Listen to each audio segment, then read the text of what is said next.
அண்ணி, எனக்கு தான் நிலைமை தெரியலல்ல, பரவாயில்ல விடுங்க. பட்னியா இருந்தாலாவது நிலைமை தெரியுதான்னு பாப்போம். ஏய் பூஜா பூஜா,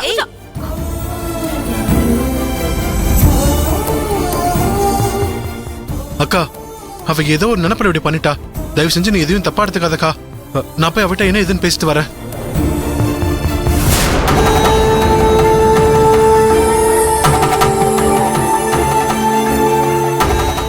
மா, என்னம்மா நீ?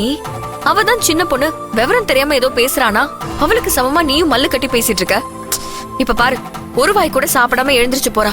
போட்டும் விடு. ஒரு வேளை சாப்பிடாம இருந்தா எதுவும் ஆகாது. பட்னி கிடந்தாலாவது புத்தி வருதான்னு பாப்போம். மா, என்னமா பேசுற? அவ சாப்பிடாம போயிட்டான்னு சொல்ற, நீ பரவாயில்லங்கிற? ஏய் செல்வி, அத்தை எதுக்கு திட்டுறீங்க? அவங்க பேசுனது கரெக்டு தான். தப்பு பண்ணது பூஜா. கொஞ்சம் கூட பொறுப்பு இல்லாம எடுத்தறிஞ்சு பேசிட்டு போறா.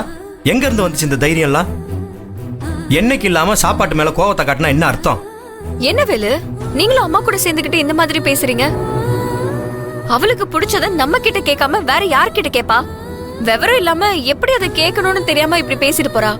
இப்பதான் புதுசா கல்யாணம் ஆன பொண்ணு, வாய்க்கு ருசியா சாப்பிடணும்னு அவளுக்கு ஆசை இருக்காதா?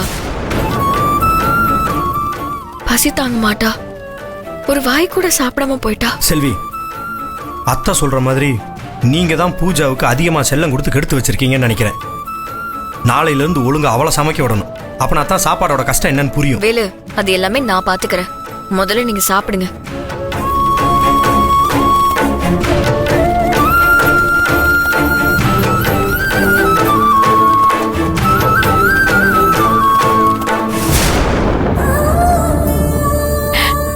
உங்க மனசை காயப்படுத்தினதுக்கு என்ன மன்னிச்சிடுங்க அண்ணி. அண்ணே, நீ சொன்னது கரெக்ட் தானே.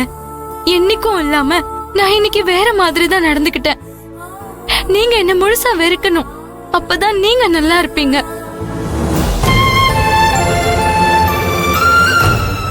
இங்க வந்து தனியா எழுது எந்த யூஸும் இல்ல.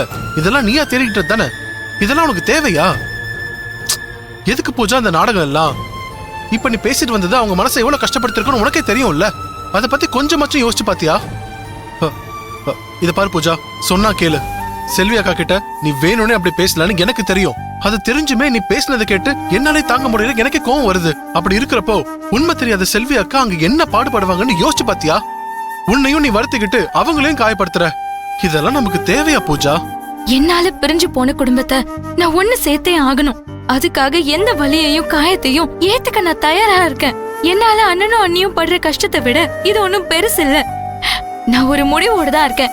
இதுல இருந்து நான் எப்பவும் பின்வாங்க போறது இல்ல. இப்ப அவங்க சண்டை போட்டு வீட்டை விட்டு போனாதான் அவங்க இப்படி கஷ்டப்படாம இருப்பாங்க. நாம எங்கேயாவது போய் வாழ்ந்துக்கலாம். நாம இவங்களுக்கு பாரமா இருக்க வேண்டாம். ஐயோ பூஜா, இதெல்லாம் சரியா வராது. அப்படி நம்ம வெளியே போகணும்னா அக்கா கிட்டே மச்சான் கிட்ட நம்ம சொல்லிட்டே வெளியே போலாமே. நான் கூட அவங்க கிட்ட பேசுறேன். இப்படி எடுத்தெறிஞ்சு பேசி சண்டை போட்டு நடிக்கிறதெல்லாம் நல்லதுக்கு இல்ல பூஜா. தயவு செஞ்சு சொன்னா கேள. இல்ல வினோத், உனக்கு அண்ணிய பத்தி தெரியாது. நாம கேட்டா விட மாட்டாங்க. அதுக்கப்புறம் உன் இஷ்டம் பூஜா. இது பாரு, இப்பவும் சொல்றேன், எனக்கு இதுல கொஞ்சம் கூட விருப்பமே கிடையாது. ஆனா நீ எந்த ஒரு முடிவு எடுத்தாலும் அதுல நான் உன் கூட சப்போர்ட்டா இருப்பேன்.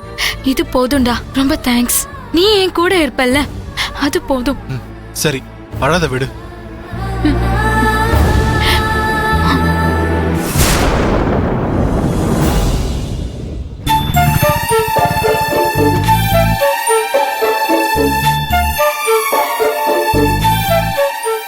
செல்வி, இப்ப பூஜாவுக்கு இந்த பார்சல்லாம் தேவையா? வேலு, கொஞ்சம் சும்மா இருக்கீங்களா? அவளே சாப்பிடாம இருக்கான்னு என் மனசுலாம் ரொம்ப தவிச்சுக்கிட்டு இருக்கு.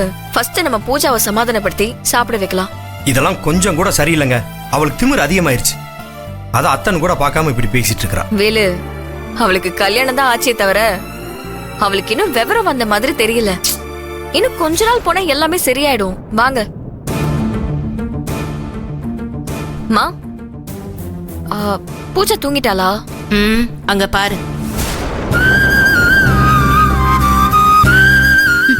பூஜா அக்கா,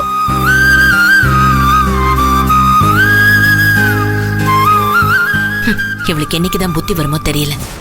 வாயும் வயிறுமா இருக்கிறவ வாய்க்கு ருசியா சாப்பிடாம நாத்தனார் ஆசைப்பட்டான்னு சொல்லி இந்த நேரத்துல போய் பிரியாணி வாங்கி கொடுக்கறா. ஐயோ, என்னத்த சொல்றதுன்னே தெரியல எனக்கு. இதெல்லாம் பார்த்துக்கிட்டு வாயை மூடிட்டு இருக்க வேண்டியதா இருக்கு. இந்த நேரம் பார்த்து ஊர்ல போய் உட்காந்துட்டு வரேன்னு சொல்லிட்டு வரமாட்டேன்.